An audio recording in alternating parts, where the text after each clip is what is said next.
Everyone over at the Indiana State House is hoping to pass property tax reform during this legislative session, but getting a version that everyone agrees on is pretty tough. That's right. So now the House is taking a crack at coming up with a deal. Emily Longnecker is here with their latest idea. Emily? This is a third vision, if you will, of property tax relief, and it's really continuing the conversation that's gone on here all session about how to bring property tax relief to Hoosiers while still funding local services. Now, the vision's author, Republican State Representative Jeff Thompson, testified about his vision today to the House Ways and Means Committee, and he likened his presentation to his days as a teacher when he would mix two chemicals together and tell his students this might blow up. This vision of SB 1 is based on another House bill that didn't make it out of committee.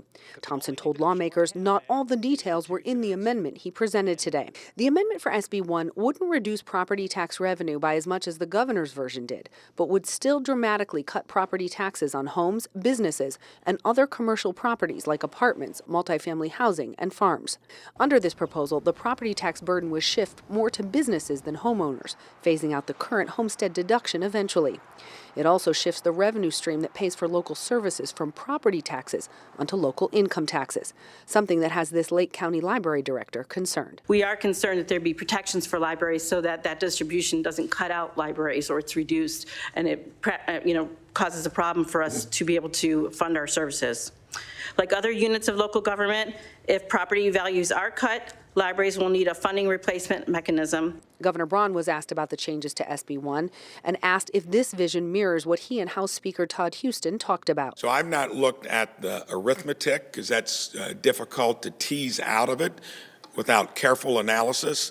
I want to make sure that when we get all through this, that we strike the proper balance between covering those real cost increases and making sure that we fix to some extent where it was overdone. And once we get down to that sweet spot of where it is, that's going to be several weeks down the road.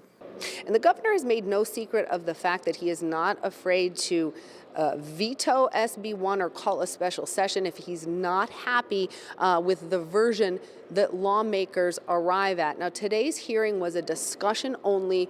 There was no vote. The governor and lawmakers acknowledging that there is a ways to go before all the final details are worked out. At the Indiana State House, Emily Longnecker, 13 News.